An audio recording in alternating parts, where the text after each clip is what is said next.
Hello everyone, welcome to the world of blissfulness. Our mission is to spread happiness and joy to everyone around us. In this video, I'll be reading from my book Cultivate Contentment.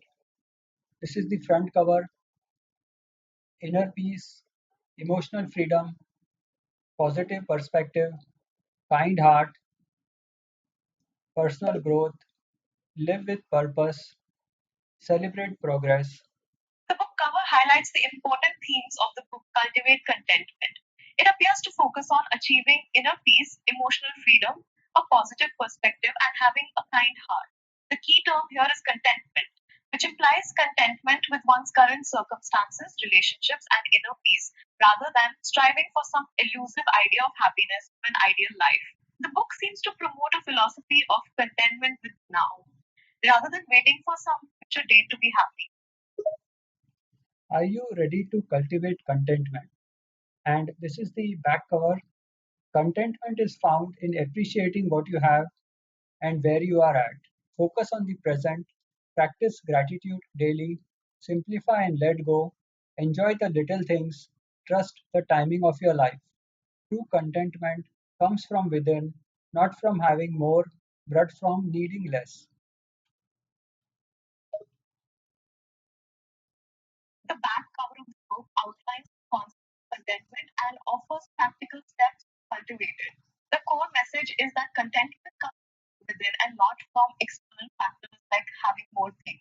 Instead, true contentment comes from appreciating what one has and focusing on the present moment. The book also offers practical tips such as practicing gratitude, simplifying life, and letting go of unnecessary attachments. The quiet power of contentment. Contentment is not the absence of ambition, pain, or desire. It is the ability to remain grounded and appreciative in the present moment, regardless of external conditions.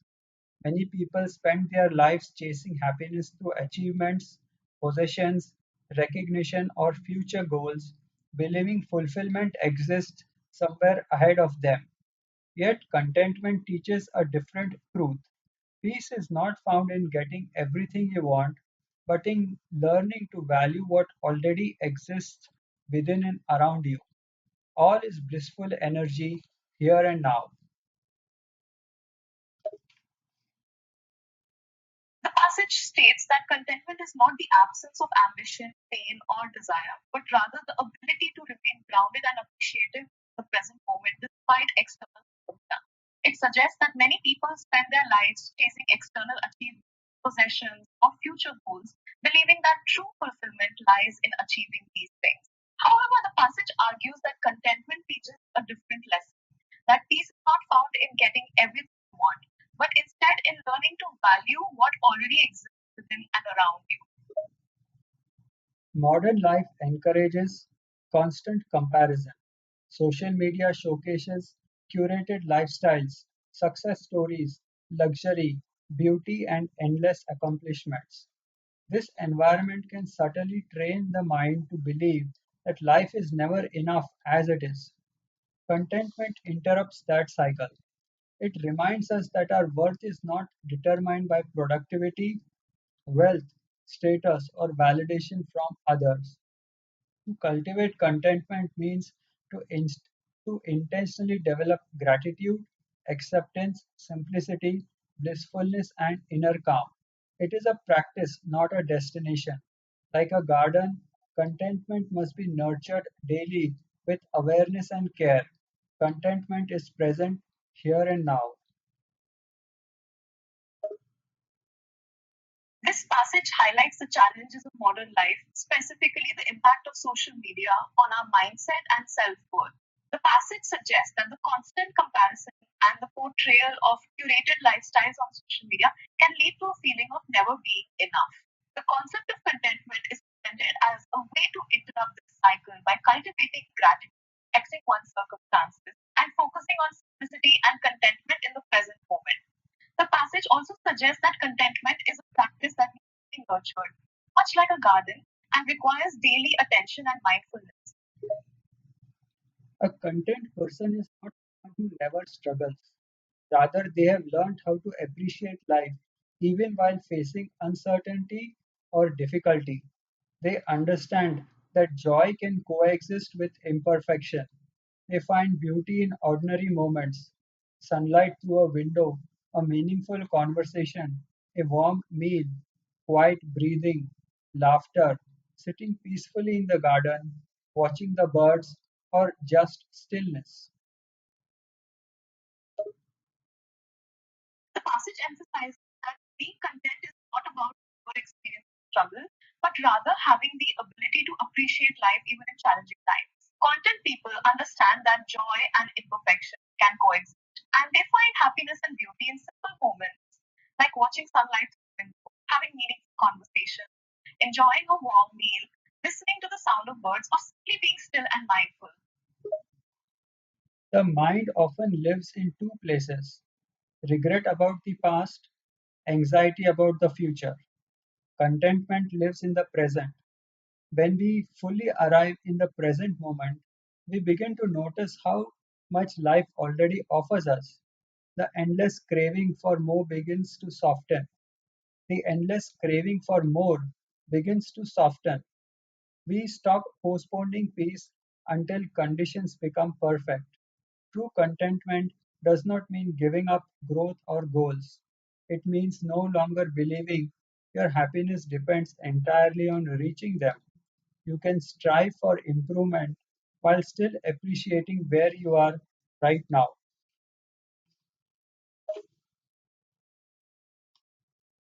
The passage highlights the common human tendency to live in the past or the future, living with regrets about the past or anxiety about the future. Contentment, on the other hand, is about being present in the moment and appreciating what life already offers us, rather than constantly craving more. It's also important to note that contentment is not the same as giving up growth and goals, but rather learning to appreciate the present moment and enjoy the journey rather than waiting for a future timeline to become happy.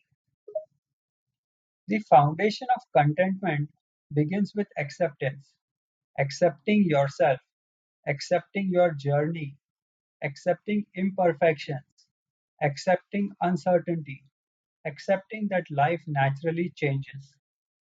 Resistance creates suffering, acceptance creates peace. Cultivating contentment also means understanding that external pleasures are temporary. New purchases will lose their excitement eventually. Achievements fade, praise disappears. But inner peace, gratitude, emotional balance, and self awareness creates lasting fulfillment. The more you appreciate the present, the less you suffer from the illusion that happiness exists somewhere else outside. Contentment whispers, you already have access to peace all within you. The passage highlights the importance of acceptance in cultivating content. This includes accepting oneself, accepting uncertainty, and understanding the temporary nature of external as well as the impermanent nature of success. And the passage also suggests that the practice of content involves cultivating deep appreciation for the present moment and inner peace, gratitude, and self-awareness, rather than seeking external validation from material possessions to bring about happiness. Gratitude, the heart of contentment. Page 3. Gratitude is one of the most powerful pathways to contentment. It shifts attention away from what is missing and redirects it towards what is already meaningful, valuable, and beautiful. The human mind naturally focuses on problems, threats, and lack. This tendency helped humans survive throughout history, but it can also create a chronic dissatisfaction in modern life. Gratitude retains the mind to notice abundance instead of scarcity. When gratitude becomes a daily habit, perspective changes. Instead of saying, I have nothing, you begin seeing shelter, food, breath, relationships, opportunities, lessons, strength, growth, simple pleasures.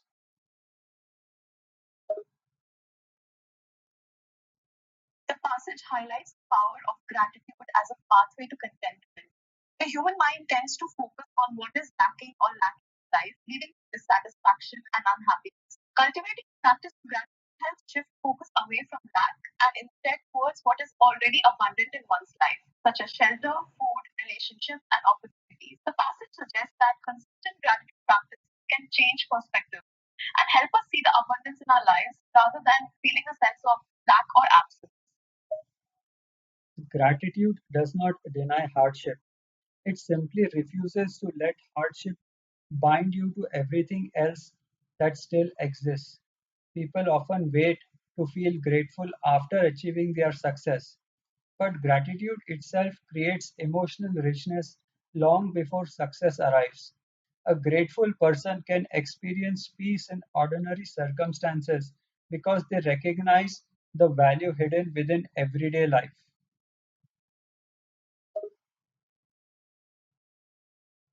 The passage emphasizes that gratitude does not ignore hardship or difficult circumstances. Instead, it suggests that cultivating gratitude can help individuals focus on the positive aspects of life, even during difficult times or before achieving success.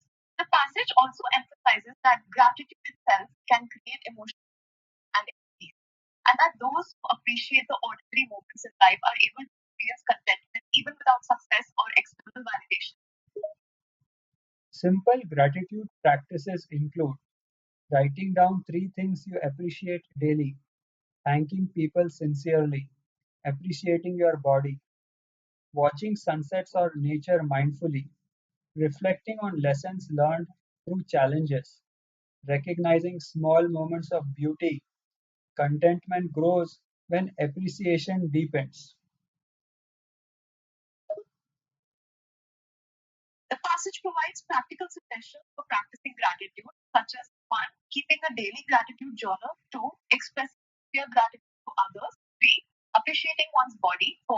Mindfully appreciating the beauty of nature and sunsets, 5.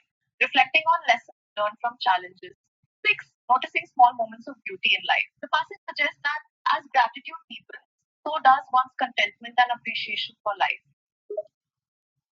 Many people unconsciously live in when then thinking. When I make more money, then I'll be happy. When I find love, then I'll feel complete. When life becomes easier, then I'll relax. But The passage highlights the tendency among many people to live in a state of "I'll be happy when" thinking, whereby they believe that happiness and fulfillment will arise only when certain conditions or circumstances are met. This mindset creates a constant state of waiting and an inability to find contentment in the present moment. The passage suggests that learning to appreciate what one currently has and finding happiness in the present moment rather than waiting for some future event to happen is key to cultivating contentment. life continuously changes. There will always be another goal, another problem, another desire. If happiness depends entirely on future conditions, peace remains permanently postponed. Gratitude breaks this cycle by teaching there is something meaningful in this moment too. The practice of gratitude also softens comparison. Comparison steals joy because it keeps attention fixed on what others possess rather than on personal blessings and experiences. The passage highlights the fact that life is constantly changing and that there will always be something to strive for or that causes stress or worry. It suggests that if one always believes that happiness depends on future circumstances, then contentment will never be achieved. It also highlights the importance of gratitude as a practice for softening comparison, which can cause pain and anxiety by focusing on what others have or have accomplished and feeling inadequate in comparison. Contentment is impossible when the mind constantly measures itself against others. A grateful mind understands every person has struggles unseen by others. External appearances rarely reveal inner reality. Peace cannot be compared. Fulfillment is deeply personal.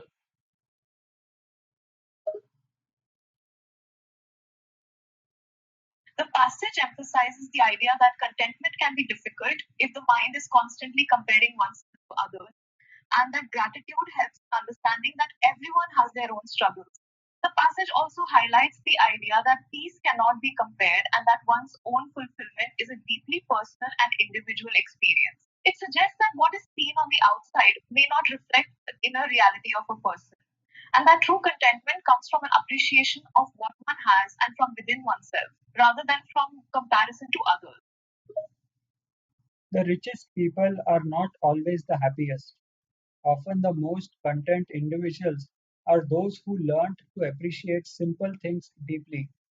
How often we see that more money makes some folks arrogant and entitled. Money simply brings out a lot more of what is within us. As we change ourselves within through gratitude, we become more blissful and magnetic. Our energy becomes pure and radiant. Gratitude transforms ordinary life into meaningful life. The passage highlights the idea that money cannot always bring happiness and that those who learn to appreciate the simple things in life tend to be more content.